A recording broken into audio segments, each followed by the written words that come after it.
The glass doors of Luminaire swung open with a whisper of expensive hydraulics. Maya Richardson stepped inside, and the world shifted from autumn twilight into golden opulence. Crystal chandeliers scattered light across white linen tablecloths. Silver clinked against porcelain. Conversations hummed at the frequency of wealth, low, controlled, confident. She smoothed the emerald green fabric of her dress and approached the host stand. The polished marble beneath her heels reflected the chandelier light. Behind the mahogany podium stood a young man in a crisp white shirt and black vest. His name tag read Derek. Derek looked up from his reservation tablet. His professional smile flickered, then died. His eyes traveled from her face down to her simple black heels, pausing at her modest leather handbag, her understated gold earrings. The scan took 3 seconds. His judgment took less. "Can I help you?" The warmth had drained from his voice like water through a sieve. Maya smiled, determined not to let his tone touch her. "Yes, I'd like a table for one, please." Derek's fingers didn't move toward the tablet. "Do you have a reservation?" "No, I was hoping you might have space at the bar, or—" "We're fully booked." He cut her off smoothly, already looking past her toward the door. "Perhaps you could try the bistro down the street. It's more casual." The word hung between them, sharp as broken glass. Maya's smile held, but something cold settled in her chest. She knew that tone. She'd heard it in boutiques, in country clubs, in lobbies of buildings where she'd later saved lives in operating rooms upstairs. "I see tables available." She gestured toward the dining room where 2 tables sat empty, elegant and waiting. Derek's jaw tightened. "Those are reserved."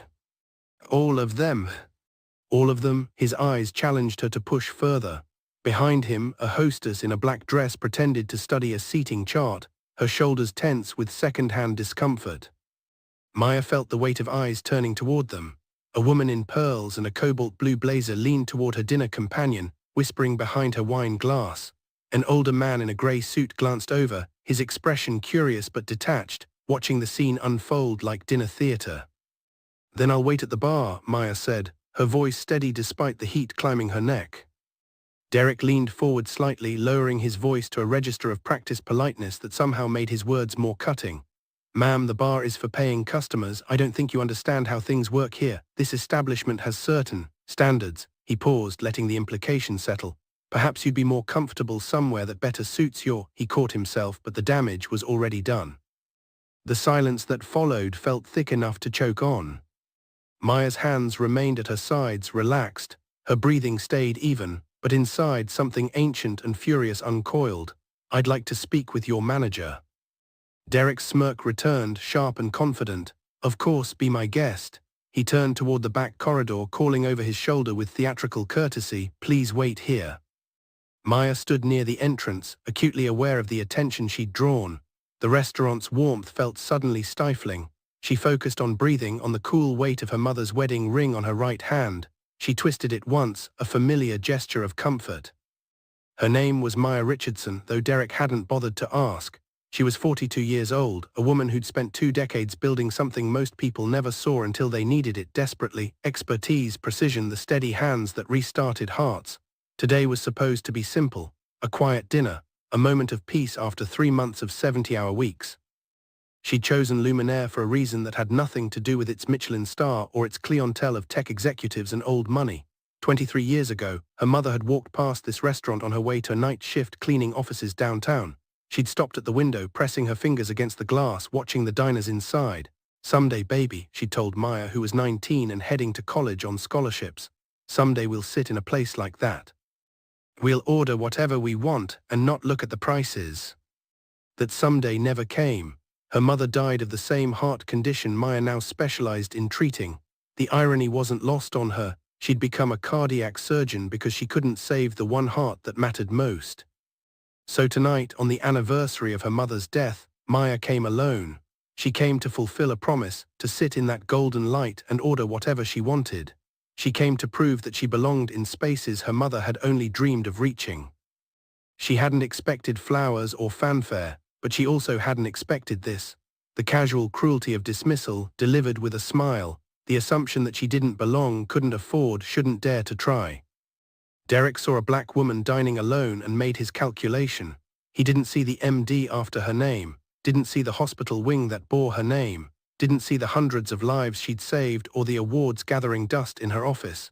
He saw only what he wanted to see, and he'd decided it wasn't enough. Maya had spent her life proving herself in rooms that didn't want her, operating rooms where older surgeons questioned her competence until her hands proved them wrong. Conference rooms where she was the only woman, the only black face, forced to be twice as good for half the recognition. She'd earned her place through excellence that left no room for doubt. And still, here she stood, being told she didn't belong in a restaurant.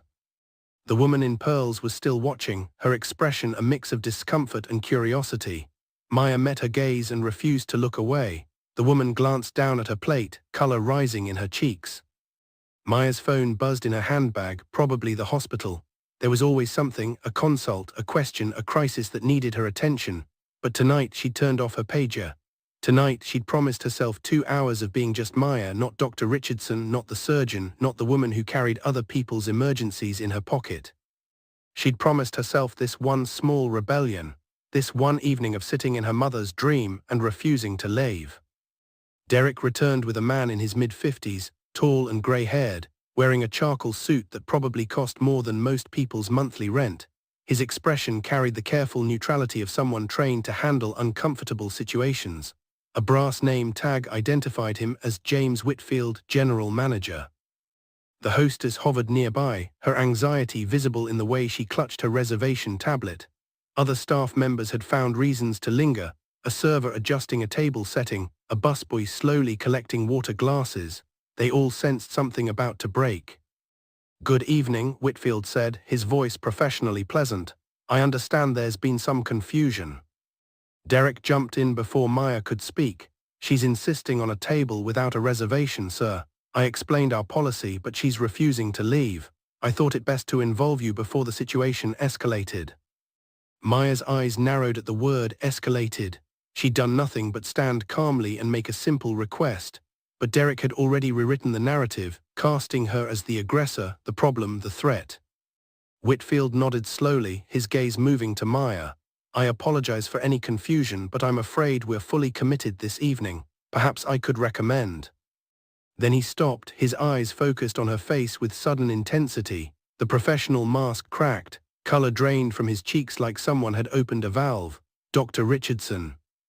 The name fell into the space between them like a stone into still water. Ripples of confusion spread across Derek's face. The hostess looked up sharply. A server paused mid-step. Maya held his gaze. "Mr. Whitfield." "Oh my God," his voice dropped to a horrified whisper. "Dr. Richardson, I didn't realize." He stepped closer, his hands rising in a gesture somewhere between apology and supplication.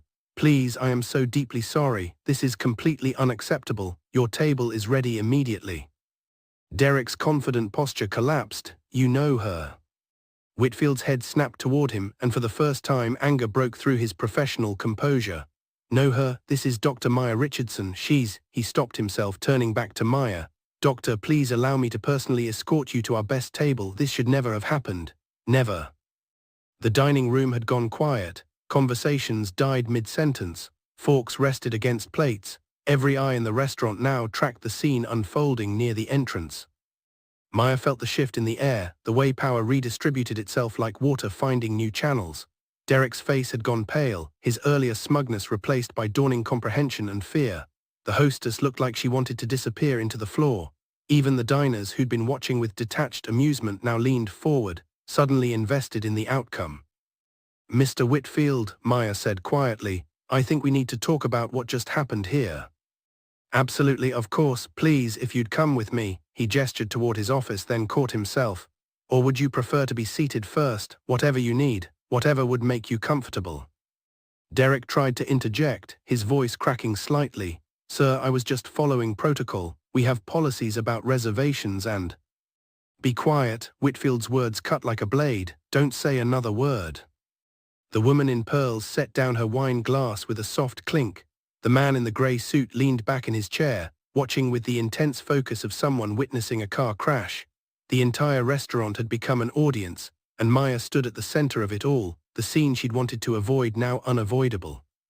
She thought of her mother who'd taught her to meet disrespect with dignity, who'd said, "Don't get loud, baby, get precise, make them see exactly what they did."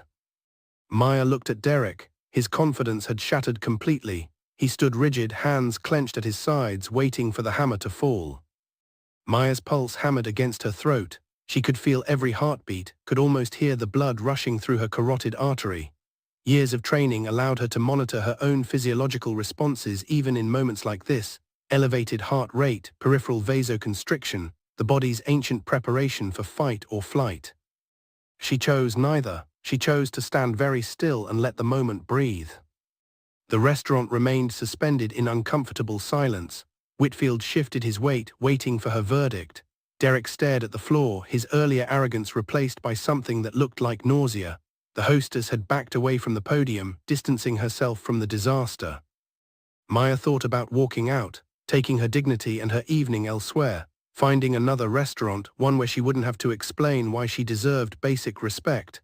The easy path stretched before her, tempting in its simplicity. But her mother's voice echoed in her mind, as clear as if she were standing beside her. "You don't run from fights you didn't start, Maya. You make them see what they did. You make them remember." This wasn't about her anymore. It was about every black woman who'd walked into spaces like this and been turned away. Every person of color who'd been sized up in 3 seconds and found wanting. Every instance of casual cruelty delivered with professional politeness, designed to wound without leaving visible scars. Maya had the power now. Whitfield's recognition had shifted the entire dynamic. Whatever happened next would ripple outward, affecting not just Derek but the culture that had allowed this moment to occur. She twisted her mother's ring again, feeling the worn gold against her skin. The anger that had ignited in her chest still burned, but it had transformed into something colder, sharper. Not the explosive fury that destroys indiscriminately, but the precise heat of a surgical laser, burning away only what needs to be removed. "I'll take that table now," she said quietly. Whitfield personally escorted Maya to a corner table by the window, the best seat in the house. He pulled out her chair himself, his movements careful, almost reverent. "Please, Dr. Richardson, again I cannot apologize enough. This is inexcusable." Maya settled into the chair and accepted the menu he offered. Through the window, the city spread out in layers of light and shadow. She could see the financial district where glass towers climbed toward the sky. Beyond that, barely visible in the gathering dark, the south side where she'd grown up. Her mother, Claire Richardson, had been a force of nature compressed into 5 feet 2 inches. She'd raised Maya alone after her father left when Maya was 3. Claire worked as a cleaning woman, a seamstress, a home health aide, whatever paid the bills and left time to attend Maya's school events. She never missed a parent-teacher conference, never forgot a science fair, never let Maya doubt for a moment that she was capable of anything. "You're going to be somebody," Claire would say while braiding Maya's hair before church. "Not because of what you own or where you live, because of what you know and what you can do with your hands." Maya's hands had always been steady. Even as a child, she could thread needles her mother struggled with, could draw perfect circles, could dissect the frog in biology class without flinching while half her classmates looked away. Her biology teacher, Mrs. Chen, noticed. "You have surgeon's hands," she'd said. "Have you thought about medical school?" Maya hadn't. The idea seemed impossible, too expensive, too far from her world. But Mrs. Chen gave her information about scholarships, wrote recommendation letters, stayed after school to tutor her for the SATs. Because of Mrs. Chen, Maya got into college. Because of college, she got into medical school. Because of medical school, she became a surgeon. But becoming a surgeon as a black woman meant navigating minefields others never saw. It meant being questioned in her own hospital by patients who asked when the real doctor would arrive. It meant watching less qualified colleagues get promoted, while she worked twice as hard for half the recognition. It meant attending conferences where she was mistaken for catering staff. It meant proving herself every single day, in every single interaction, because there was no benefit of the doubt, no assumption of competence. She'd excelled anyway, published groundbreaking research on minimally invasive cardiac procedures, developed techniques that reduced recovery time by 40%, trained younger surgeons who went on to save thousands of lives. The hospital renamed an entire wing after her when she brought in a $20 million research grant. All of that should have made her immune to moments like this. It didn't, because Derek hadn't seen Dr. Richardson, cardiac surgeon, hospital benefactor, researcher, teacher. He'd seen a black woman dining alone and decided that was all he needed to know. Her mother died 8 years ago, a coronary artery dissection, sudden and catastrophic. Maya had been in surgery when it happened, saving someone else's mother while her own slipped away. The guilt of that still woke her some nights, the knowledge that her hands, which had restarted so many hearts, couldn't save the one that mattered most. She'd promised herself at the funeral that she'd live the life her mother dreamed of, that she'd refuse to make herself smaller for anyone's comfort, that she'd occupy space proudly, unapologetically, the way her mother never had the chance to. Tonight was supposed to honor that promise. Instead, it had become another reminder that no amount of achievement could shield her from the casual racism that lurked in spaces like this, polite and professional and poisonous. Whitfield returned with a bottle of wine Maya hadn't ordered. Compliments of the house, Dr. Richardson, our finest vintage. Please, whatever you'd like this evening is on us. It's the absolute least we can do. Maya looked at the bottle, probably worth several $100s, and felt something twist in her chest. I don't want free wine, Mr. Whitfield. I want to understand what just happened. He set the bottle down carefully, his expression pained. I understand, and I want you to know that this behavior is completely contrary to our values we pride ourselves on. Do you? Maya kept her voice level, but it carried an edge sharp enough to cut. Because your host just told me I didn't belong here. He implied I couldn't afford to eat here. He suggested I'd be more comfortable somewhere else. Those aren't the words of someone going off script. Those are the words of someone who thinks he's following the script perfectly. Whitfield's jaw worked silently. Across the room, Derek still stood frozen at the host stand, watching them. The hostess had disappeared entirely. Other servers moved through their routines, but their attention kept drifting back to Maya's table. How many other people has he done this to? Maya asked. How many black customers, brown customers, people he decided didn't look wealthy enough? How many walked away quietly because they didn't have a fancy title he'd recognize? The question hung in the air like smoke. Whitfield opened his mouth, closed it, struggled for words that wouldn't come. Maya leaned forward slightly. 3 months ago I had dinner at Chez Laurent downtown. The host who seated me was a young woman, maybe 25. She called me ma'am, asked about my preferences, treated me like a valued guest before she knew who I was. Last month I ate at the Oyster Bar. The server was attentive, respectful, professional. No one questioned my right to be there. No one sized me up and found me lacking. She paused, letting the comparison settle. So what's different about Luminaire? Whitfield's face had gone from pale to grey. Dr. Richardson, I assure you. You can't assure me of anything, Maya said quietly. Because you weren't here, you didn't see the way he looked at me. You didn't hear the way he emphasized casual like it was code for something uglier. You didn't feel the eyes of your other guests watching to see if I'd be escorted out. She gestured toward the dining room where normal conversation had resumed, though several diners still glanced toward her table. They all saw it, they know what happened, and they're wondering right now what you're going to do about it. Whitfield sank into the chair across from her without asking permission. He looked suddenly older, the weight of the situation pressing down on his shoulders. What would you like me to do? It was the right question. Maya respected him for asking it instead of making assumptions, instead of rushing to fix things in whatever way made him most comfortable. She thought about her answer carefully. This moment mattered, not just for her but for everyone who'd come after her. I want to know why he thought that behavior was acceptable. I want to know what training your staff receives. I want to know what policies you have in place to prevent this. She met his eyes directly. And I want to know what happens next. Whitfield nodded slowly, accepting the weight of her questions. You deserve answers, all of them. He stood, straightening his jacket. Would you allow me 10 minutes? I need to speak with Derek and review our protocols. Then I'd like to discuss this properly with you. Maya inclined her head. 10 minutes. He walked back toward the host stand where Derek waited, his posture rigid with dread. Maya watched as Whitfield gestured toward the back office. Derek followed, his confidence from earlier completely evaporated. The hostess reappeared, taking his place at the podium with nervous efficiency. A server approached Maya's table, a woman in her 30s with kind eyes and careful movements. Good evening, Dr. Richardson. My name is Angela. May I bring you something to drink while you wait? The use of her name, the genuine warmth in Angela's voice, felt like a balm after Derek's cold dismissal. Water, please, and thank you. Angela nodded and returned moments later with sparkling water in a crystal glass, a slice of lemon balanced on the rim. I want you to know, she said quietly, glancing toward the back corridor, what happened was wrong. Some of us tried to say something before, but, she trailed off, the implication clear. Maya studied her face. He's done this before. It wasn't a question. Angela's silence was answer enough.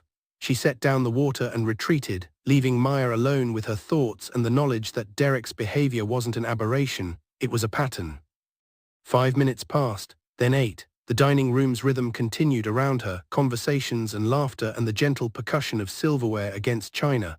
Maya sipped her water and watched the city lights spread across the window's dark canvas. She thought about leaving, about letting this go and moving on with her evening. But her mother's voice whispered again, "Make them see." At exactly 10 minutes, Whitfield returned. His expression had changed, no longer just apologetic but resolute. He carried a leather folder which he set on the table as he sat down across from her. "Dr. Richardson, I've just had a very difficult conversation with Derek." He opened the folder, revealing what looked like personnel files. "You asked about training and policies. The truth is our anti-discrimination training is minimal. A single video during orientation, some written guidelines that most staff probably never read. We've relied on the assumption that our employees would treat all guests with respect." He met her eyes. That assumption was wrong.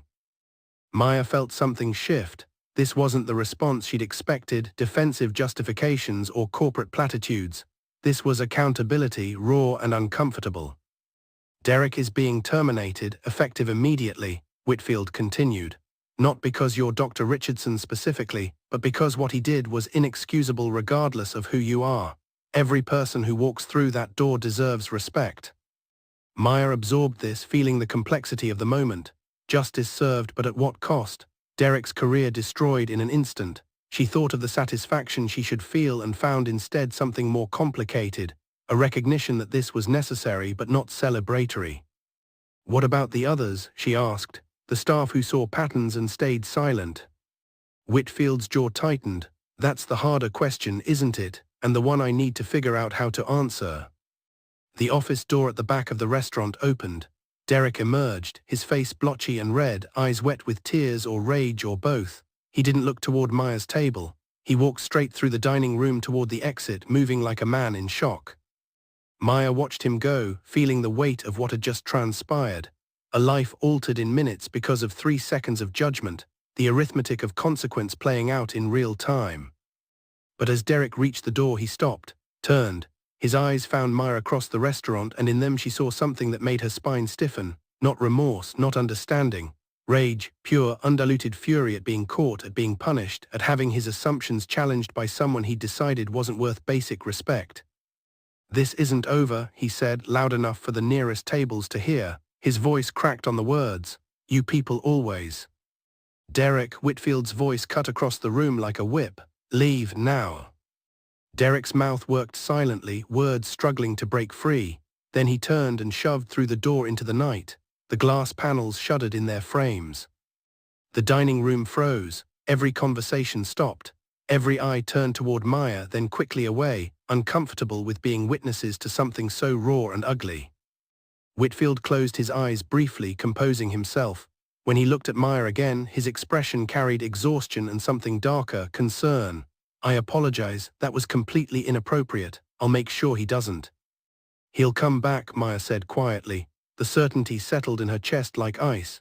She'd seen that look before, in patients' family members who blamed her for bad news, in colleagues who resented her success, in strangers who decided her presence was a threat. "Not tonight, but he'll come back." Whitfield shook his head. "I'll speak to security, we'll make sure." "You can't protect me from everything." Maya's voice remained calm, but her hands had tightened around the water glass. "That's not how this works. He knows where I was. He'll find out where I work, where I—" She stopped herself, recognizing the spiral of fear trying to take hold. Angela appeared at the table, her expression anxious. "Mr. Whitfield, there's a situation. Derek's posting about this online. Instagram, Facebook, he's saying things." Whitfield pulled out his phone, his face darkening as he scrolled. Maya felt her stomach drop. The modern dimension of public shamming, weaponized social media, viral outrage, narratives spun before truth could lace its shoes. "What's he saying?" Maya asked, though part of her already knew. Whitfield turned the phone so she could see. Derek's Instagram post showed a photo of the restaurant, captioned with a bitter screed about entitled customers and reverse racism and cancel culture destroying innocent people's lives. The comments beneath were already multiplying, some supportive, others vicious, the internet's usual mob forming before the facts could catch up. Maya read the words and felt the evening tilt sideways. She'd wanted quiet dinner, a moment of peace, a private honoring of her mother's memory. Instead, she was about to become a hashtag, a debate, a battleground for people who'd never met her to argue about race and privilege and who deserved what. "I should go," she said, standing abruptly. The chair scraped against the floor. Whitfield stood too. "Please, Dr. Richardson, don't let him drive you out. Stay, have your dinner, we'll handle." "Handle what?" Maya's voice rose slightly, the first crack in her composure. "He's out there right now telling his version of this story. By tomorrow morning my name will be attached to some viral controversy. People will have opinions about what happened here without knowing anything about what actually happened. And I'll spend the next week defending myself to strangers on the internet." She grabbed her handbag, her hands trembling slightly. "I just wanted to have dinner." The simple truth of that statement hung in the air. The woman in pearls was crying quietly at her table. The man in the grey suit looked stricken. Angela stood frozen, her hands clasped together like prayer. Maya walked toward the exit, each step feeling heavier than the last. The golden light of Luminaire faded behind her as she pushed through the doors into the October night.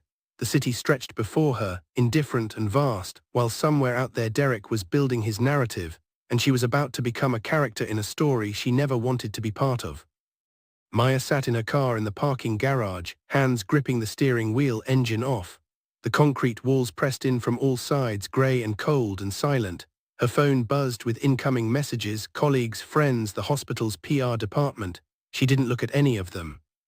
Through the windshield, she could see the exit ramp leading up to the street, to traffic, to the world continuing without her. But she couldn't make herself turn the key, couldn't make herself move forward into whatever came next.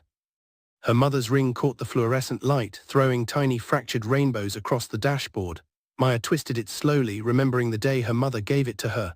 "This was the only thing your daddy left behind worth keeping," Claire had said. "But it's yours now. Wear it when you need to remember where you come from." Where she came from, the South Side, public schools with broken windows and dedicated teachers, scholarship applications and student loans and nights studying until her eyes burned. Every door she'd kicked open, every barrier she'd crossed, every time she'd been told no and found a way to yes anyway. And still, after everything, a 20-something host in a restaurant could look at her and see nothing worth respecting. The tears came suddenly, hot and furious. Maya let them fall, didn't try to stop them, didn't worry about her makeup or her dignity or anything except the pure release of grief and rage. She cried for her mother who'd never sat in that golden light, for herself, for the exhaustion of constantly proving her worth, for every black woman who'd walked into spaces that didn't want them and been made to feel small. Her phone buzzed again, then again, the outside world demanding entry. Maya wiped her eyes, looked at the screen, 23 messages, 12 missed calls. Derek's post had gone viral. Someone had identified her doctor, Maya Richardson, cardiac surgeon at St. Catherine's Hospital. The narrative was spiraling, splitting into factions. Some defended her, others claimed she'd weaponized her status to destroy an innocent worker. The truth, messy and complex, was already drowning in the noise. She thought about responding, about telling her side, but what would that accomplish? The internet didn't care about nuance. It wanted heroes and villains, clear lines and simple stories. It wanted outrage, not understanding. Maya's hands steadied on the wheel. She thought of her mother again, of the quiet strength that carried Claire through decades of indignity. "Don't let them make you bitter, baby," she'd said near the end. "Bitter is what they want. Stay clear, stay true." Clear, true. Maya took a deep breath, then another. The crying had stopped. In its place, something cooler settled, not acceptance but resolve. This situation was chaos, yes. It was unfair, yes. But she'd survived worse than internet outrage and Derek's wounded pride. She'd survived medical school where professors assumed she was a diversity admission. Survived residency where senior surgeons questioned every decision. Survived the death of her mother and the guilt that followed. She'd survived and excelled and built something that mattered. One bad night, one viral post, one moment of public humiliation, these couldn't erase what she'd accomplished. They couldn't diminish who she was. Maya started the engine. The next morning Maya arrived at St. Catherine's Hospital at 6 a.m., 2 hours before her first surgery. The building rose against the dawn sky, glass and steel and purpose. Her hospital, her territory, the place where titles meant nothing compared to competence, where she was judged by outcomes, not assumptions. She stopped by her office first, a corner space on the 7th floor with windows overlooking the city.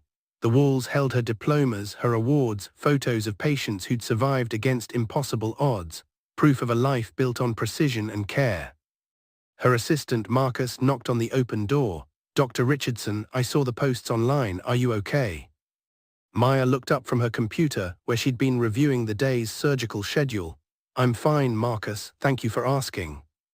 He hesitated, then stepped inside, closing the door behind him. I know you're fine, you're always fine, but I also know what it costs to be fine all the time. He set a folder on her desk. The hospital's legal team wants to discuss a statement. PR thinks you should respond to the narrative before it gets worse. And, he paused.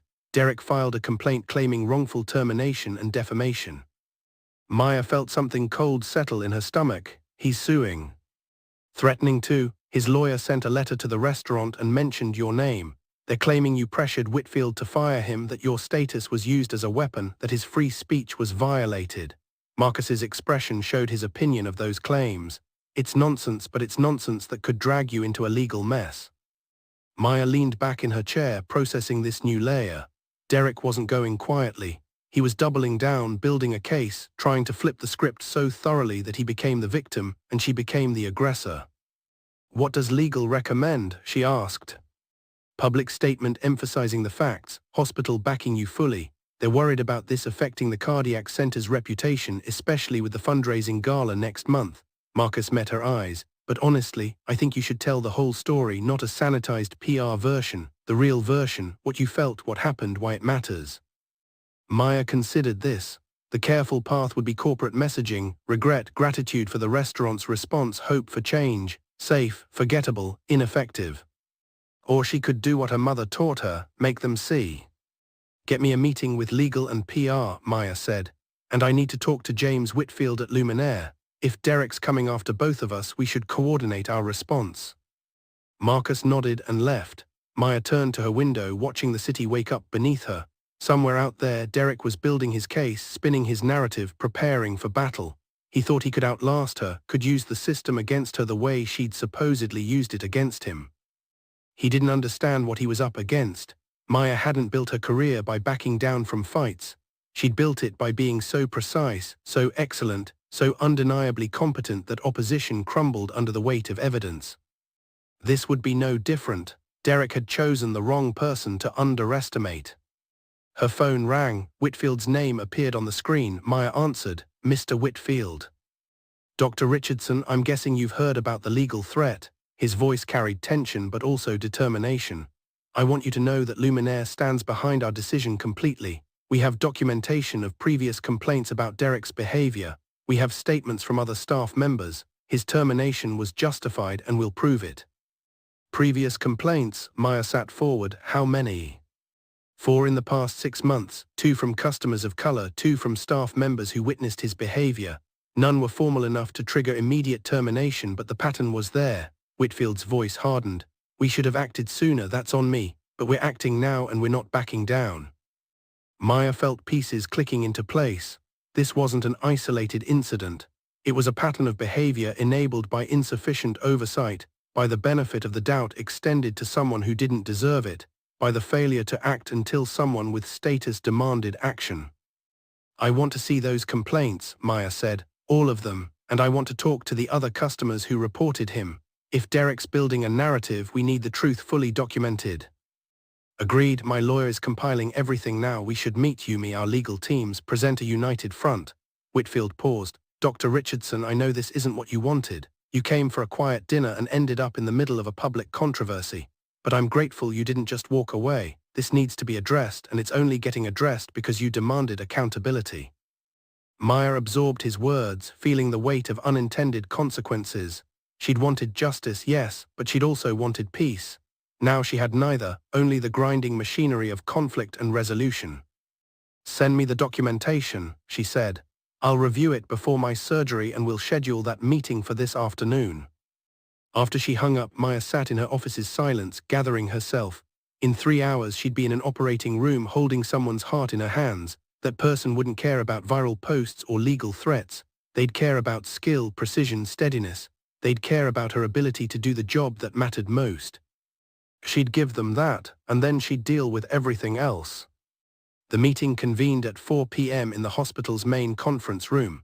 Present were Maya, Marcus, St. Catherine's legal counsel, PR director, James Whitfield, his attorney, and via video call, 2 of the 4 people who'd previously complained about Derek's behavior. Maya had just finished a successful quadruple bypass. Her hands were steady, her mind sharp despite the emotional turbulence of the past 24 hours. She'd saved a life today that mattered more than anything Derek could throw at her. Whitfield's attorney, a woman named Sarah Chen, laid out the evidence systematically. Derek Morrison was employed at Luminaire for 14 months. During that time, we documented 4 formal complaints about discriminatory behavior. She pulled up the first case on the screen.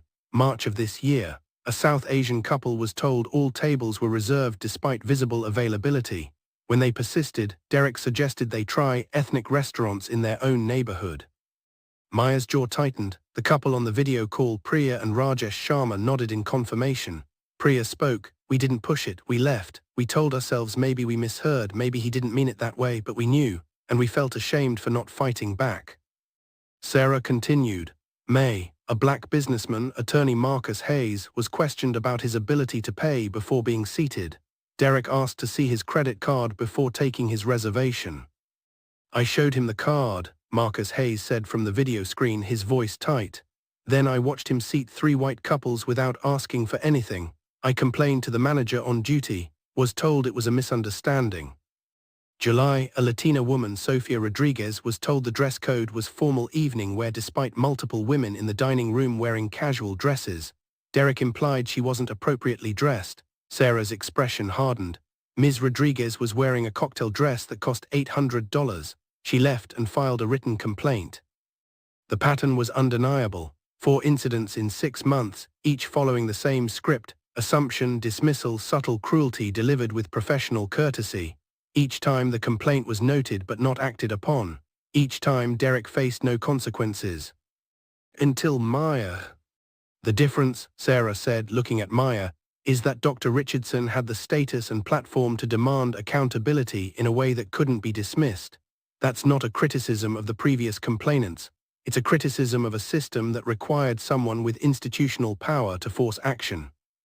St. Catherine's legal counsel, David Park, spoke next. Derek's attorney is claiming this is wrongful termination and that Dr. Richardson abused her position. They're threatening to sue both Luminaire and Dr. Richardson personally for defamation, claiming the viral posts damaged his reputation. He slid a document across the table. This is their demand letter. They want a public apology, financial compensation, and Derek's reinstatement.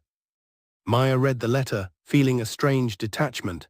Derek's attorney had crafted a narrative where he was the victim of a powerful woman's vindictive overreaction, where his honest assessment of restaurant policies was twisted into racism, where his free speech rights were violated by cancel culture. It was almost impressive in its audacity. "They have no case," David said. "At will employment means Luminaire can terminate for any reason that isn't protected. Derek's pattern of discriminatory behavior is documented. His outburst and social media posts after termination show poor judgment, and Dr. Richardson never demanded his firing. She asked questions that led management to make their own decision." Whitfield leaned forward. "We're not settling, we're not apologizing, we're going to fight this and we're going to win. But Dr. Richardson, I need to know you're prepared for what that means. Derek's attorney will try to paint you as the aggressor. They'll dig into your past looking for anything they can use. They'll try to make this about your personality, your privilege, your supposedly weaponized status." Maya met his gaze steadily. "Let them dig, my record speaks for itself." Sarah Chen smiled slightly.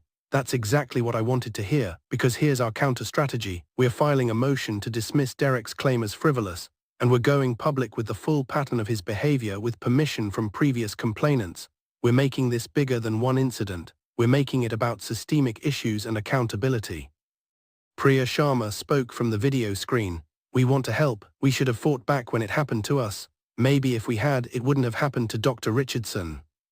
Or maybe Derek would have found another way to avoid consequences," Maya said gently. "The system protected him. That's what needs to change." The meeting continued for another hour, plotting strategy, discussing messaging, preparing for the media circus that would inevitably follow. By the end, Maya felt oddly energized. This had become larger than her wounded pride or Derek's petty revenge. This had become about changing the structures that allowed casual discrimination to flourish in polite spaces. As they were packing up, David pulled Maya aside. "There's something else you should know. Derek's social media posts got him noticed by some unsavory groups. White nationalist forums are holding him up as a free speech martyr. They're planning demonstrations. Maya felt ice spread through her chest. Demonstrations where? Here at the hospital, at Luminaire. David's expression was grim. Hospital security is coordinating with police. We're taking it seriously, but I need you to be aware that this might escalate beyond a legal dispute. Maya thought of Derek's rage-filled eyes as he left the restaurant. This isn't over. She'd known then that something darker lurked beneath his wounded pride. Now it was manifesting, drawing others who saw in his firing confirmation of their own grievances. I can handle it, she said, projecting confidence she didn't entirely feel. David studied her face. I believe you, but you shouldn't have to handle it alone. 3 weeks later, Maya stood at the window of her office, watching a small group of protesters on the sidewalk below. They held signs defending Derek, decrying cancel culture, wrapped in rhetoric about free speech and reverse discrimination. Hospital security kept them at a distance, but their presence was a constant reminder of how a simple dinner had spiraled into something larger and uglier. Derek's lawsuit had been dismissed. The judge found his claims without merit, noting the documented pattern of discriminatory behavior and Luminaire's legitimate business reasons for termination. Derek's attorney filed an appeal, but legal consensus said it would fail. Meanwhile, the story had taken on new life. Major news outlets picked it up, not as viral outrage but as serious reporting about discrimination in upscale establishments. Priya and Rajesh Sharma gave interviews, Marcus Hayes wrote an op-ed, Sofia Rodriguez appeared on a morning talk show. Their voices, added to Maya's, created a chorus that couldn't be ignored. Luminaire implemented comprehensive anti-discrimination training for all staff. They created an anonymous complaint system with direct reporting to corporate leadership. They hired a diversity consultant. James Whitfield personally reached out to each person Derek had mistreated, offering sincere apologies and free meals, not as compensation but as acknowledgement. It wasn't enough, it was never enough, but it was more than nothing. Maya's phone buzzed, a text from Marcus. Surgery went perfectly, patient is stable and recovering, you're a miracle worker as usual. She smiled, feeling the familiar satisfaction of work done well. Whatever chaos swirled around her, she still had this, the ability to heal, to save, to use her hands for something that mattered beyond headlines and hashtags. A knock on her door. Angela, the server from Luminaire, stood in the hallway holding a small package. Dr. Richardson, I hope you don't mind me coming to your workplace, I brought you something. Maya invited her in. Angela handed her the package, wrapped in simple brown paper. The staff at Luminaire wanted you to have this, we took up a collection. Inside was a framed photograph of the restaurant's window, the view her mother had pressed her hands against decades ago. Beneath the photo, a brass plaque read, for Dr. Maya Richardson, who taught us that grace and strength aren't opposites. With gratitude, the staff of Luminaire. Maya's throat tightened. She thought of her mother, of promises kept and spaces claimed, of the long journey from a girl on the south side to a woman holding space in rooms that once wouldn't have had her. Thank you, she said, voice rough with emotion. This means more than you know. Angela smiled. You changed things not just at the restaurant but for all of us. We see it differently now, how easy it is to make assumptions, how much damage they cause. Some of us needed that wake-up call. She paused at the door. I hope you come back for that dinner you never got to finish. After Angela left, Maya placed the frame on her desk where she could see it every day. A reminder of her mother's dreams and her own responsibility to make sure others could dream too. The protesters outside began to disperse as evening fell. They'd be back tomorrow, probably. And Maya would be here doing her work, living her life, refusing to be diminished by their noise. She thought of Derek, somewhere out there nursing his grievances, convinced he was the victim. Maybe he'd learn eventually, maybe he wouldn't. That wasn't her responsibility. Her responsibility was to keep being excellent, keep demanding better, keep showing up in spaces that didn't expect her and refusing to leave until those spaces changed. Her mother would be proud. 6 months after that October evening, Maya returned to Luminaire. She made a reservation under her name, walked through those glass doors into golden light, and was greeted by a new host, a young black man whose smile was genuine and warm. Dr. Richardson, welcome, your table is ready. She sat by the window, in the spot where her mother had once pressed her hands against glass, dreaming of a someday that never came for her but came for her daughter. Maya ordered whatever she wanted without looking at prices. She savored each bite, each moment, each hard-won piece of the life she'd built. The meal was excellent, the service was impeccable, no one questioned her right to be there. But Maya knew the work wasn't finished. For every restaurant that changed its policies, dozens more operated unchanged. For every Derek who faced consequences, countless others continued unchallenged. For every Maya Richardson with the status to demand accountability, thousands of others were dismissed and forgotten. The fight wasn't over, it was never over, but tonight in this golden light, Maya allowed herself to feel something close to peace. She thought of her mother's final words, "You belong anywhere you choose to be, baby. Don't let anyone tell you different." Maya raised her glass toward the window, toward the city beyond, toward the memory of a woman who cleaned offices in buildings she'd never dine in, but raised a daughter who would dine anywhere she pleased.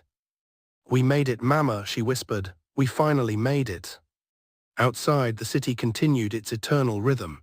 Inside, a black woman finished her meal, paid her bill, and walked out into the night with her head held high, claiming space, demanding dignity, refusing to be small. The work continued, but tonight the victory was enough.